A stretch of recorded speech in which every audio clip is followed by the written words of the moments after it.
Hello and welcome to a brand new chapter of my channel.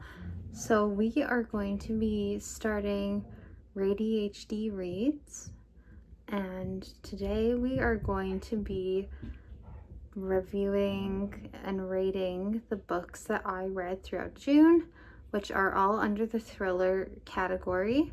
A couple are hard copies, but most I did read on my Kindle. So without further ado, we're going to get into it. I'm going to try my best to have no spoilers in this. And so if you're looking for a new thriller for the summer, this video is for you. First, we're going to start off with Julie Chan is Dead. So this is one of the first books I've purchased probably in years. I was like, you know what, it's been a minute, I need a new book. And I've been really trying to read books by Asian authors as well. So this was perfect. So basically, Julie Chan is Dead is about twins. One is a super popular internet influencer, and the other, she's just working at a supermarket. No one really bats an eye at her. Well, one day the twin turns up dead. The influencer turns up dead, and Julie discovers her body. And instead of, reporting it to the police, Julie takes over her identity. So it definitely, without spoiling too much, it took more of a culty turn than I was expecting. So if cultish books is something you're into, I would highly recommend it.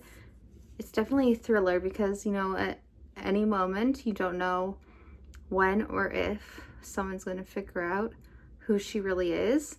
I gave this 5 stars. I could not put it down. I finished this in just maybe 3 hours. Absolutely phenomenal. So next, and the last of the books we have that are a hard copy today, Never Lie by Frida McFadden. So this was my second ever Frida book, and I was really debating between this one and a few others when I was buying hard copies. And I'm so glad I chose this one. So basically, it follows newlyweds who are searching for their house of their dreams, and they're visiting this remote manor that belonged to a famous psychiatrist. However, it's during a snowstorm, and basically they get trapped there and they're forced to spend the night.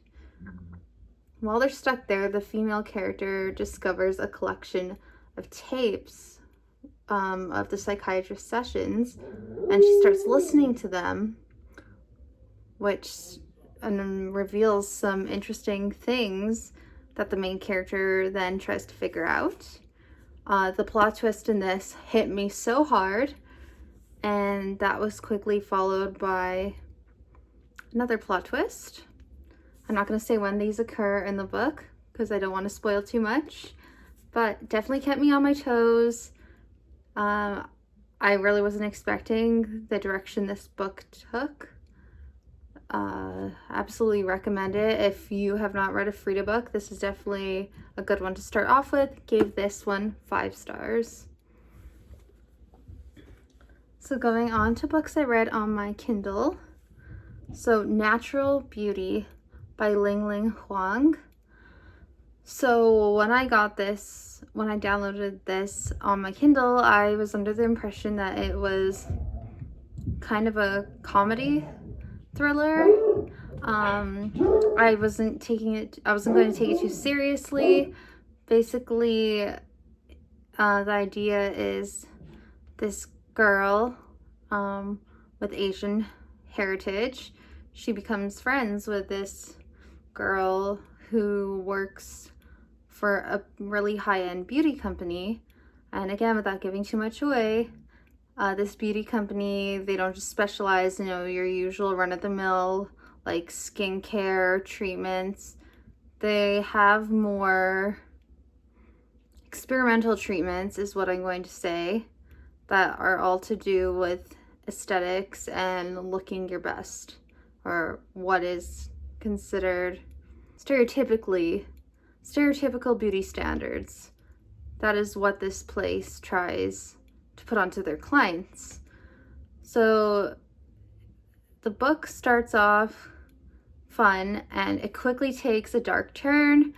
It starts to become more and more of a thriller horror, and you realize that things are not going so good for our main character. There is a few spicy brief moments, but they're definitely more strange than erotic, I would say. It definitely adds to the suspense of the book, because these moments come out of nowhere and you're basically like, WTF is happening? The end of the book, I really liked the ending. I wouldn't say there were too many plot twists, because you knew something's up from the beginning, you just don't know what it is. I like the turn it takes. I like the message. I like how it ended. I was truly horrified by what happened, because I feel like it's not too far from the reality we're living in now.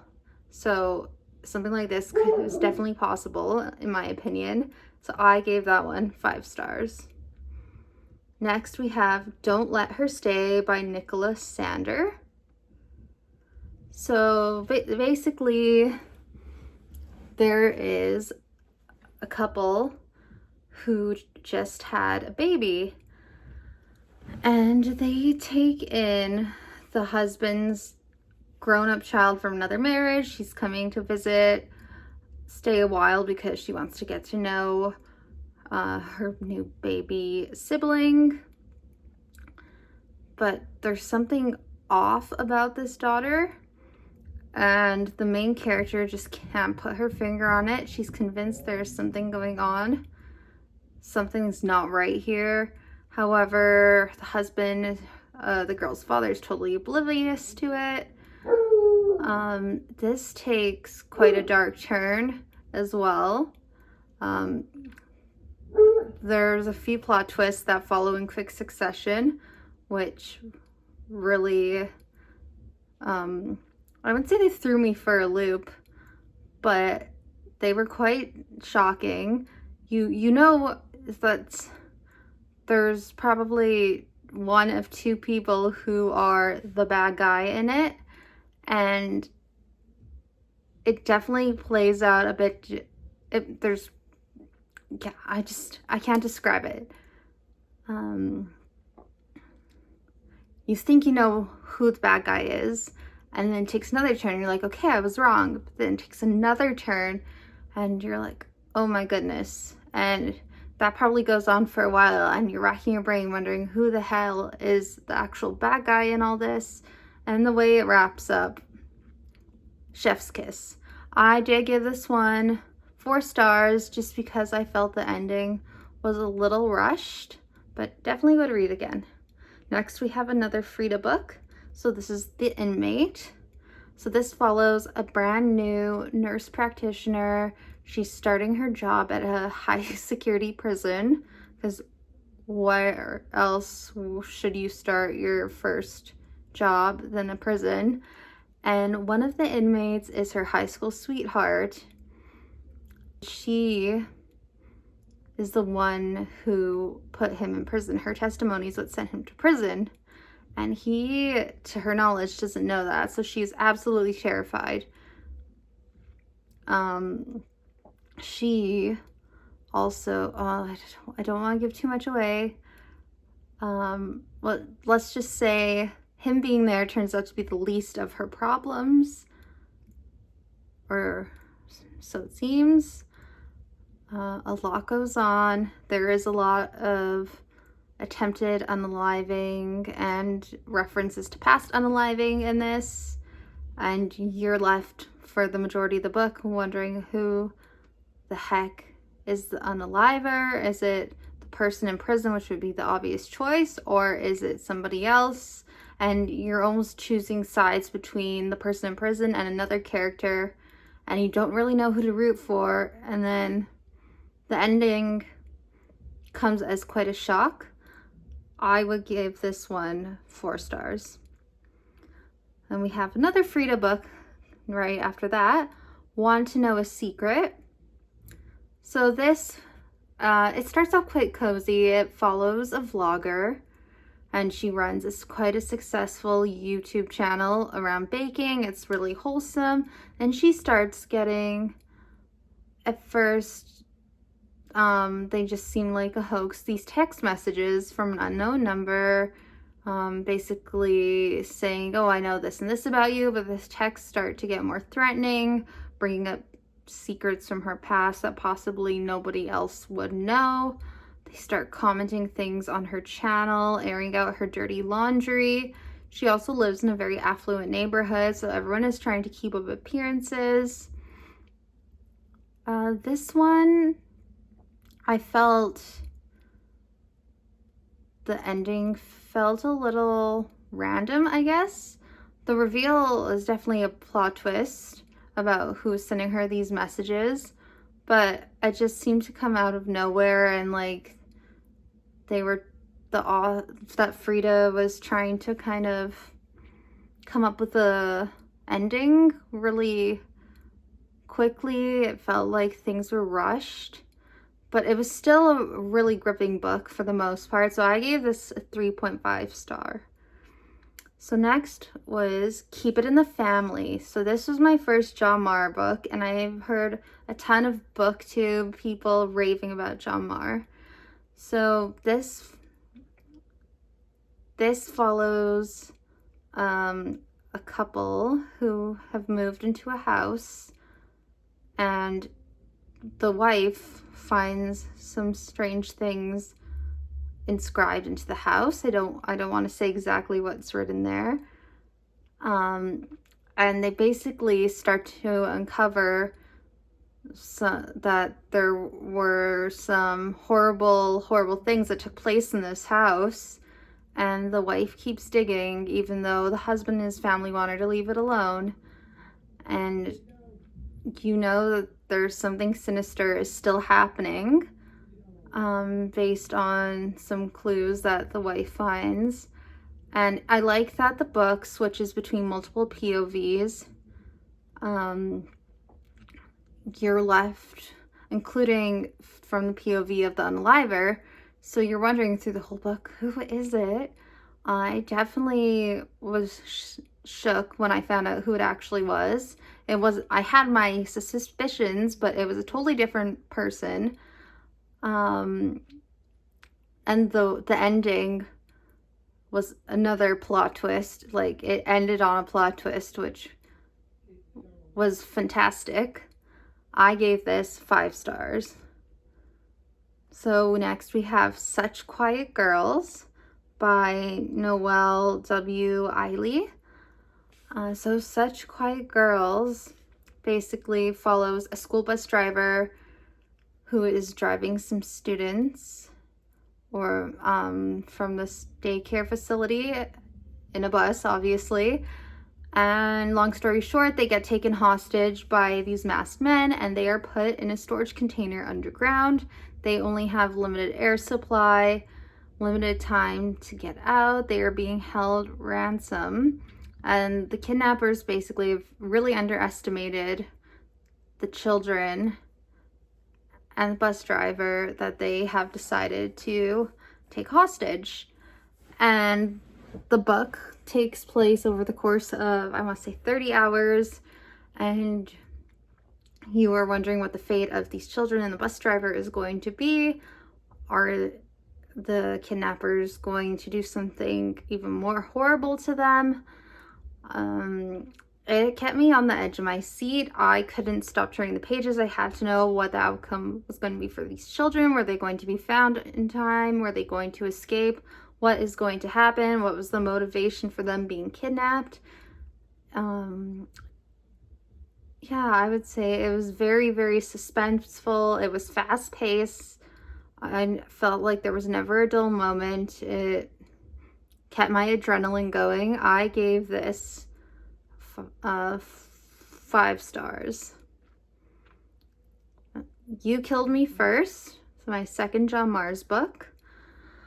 So this, the way it was told was giving very, so it's told mostly from the POV of three women who live in this nice suburban neighborhood. It was very much giving Desperate Housewives, which I loved. There was some cattiness, there was some tea. It seemed quite innocent at first. It quickly gets quite dark. You find out that everyone's got some skeletons in their closet, which may or may not be literal. And then there's some other POVs in there. And you're not sure whose POV it is. You don't find out till, I'll say, midway what the hell is going on with those.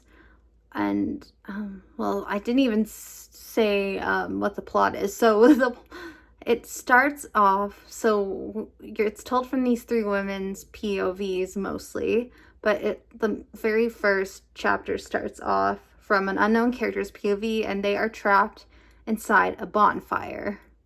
I know, horrendous. And they are in communication through earphones with their captor.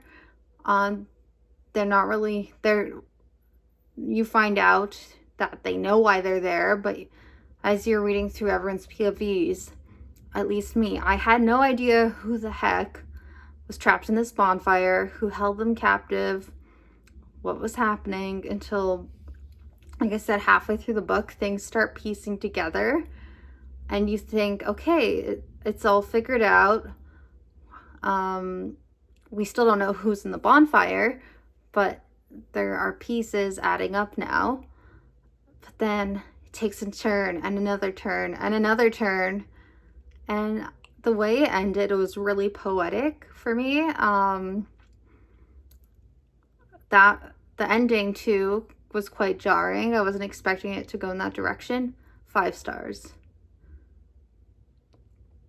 Maybe the last one, The Wrong Daughter by Dandy Smith. So basically, this is about 2 sisters. One, I believe, was 9, and the other is 13. And basically, one of the sisters is kidnapped when they're children. About 25 years later, the sister, or a girl who claims to be the sister, whether or not she is the sister remains to be seen, shows up, and the parents don't even question it. They're like, yes, this is our daughter, but the other sister isn't so sure. So throughout the whole book, you're wondering, is she paranoid, or is this girl not who she says she is? Is this not her sister?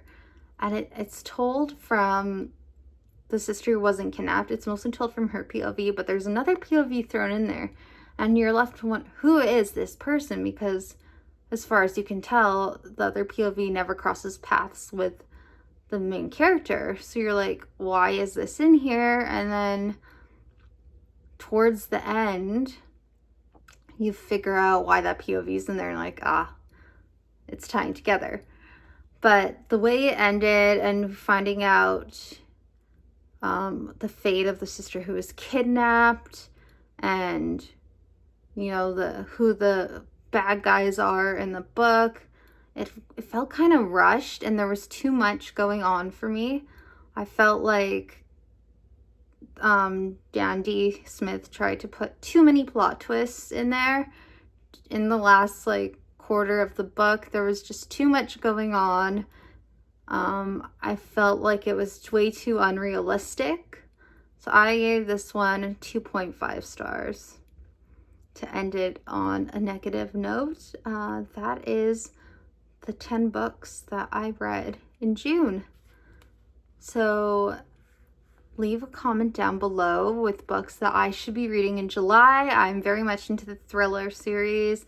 If I can find it on Amazon Unlimited, Kindle Unlimited, that would be even better. And hopefully I'll be doing more of these booktube videos in the future. Thanks for watching, and as always, feel free to like, comment, and subscribe.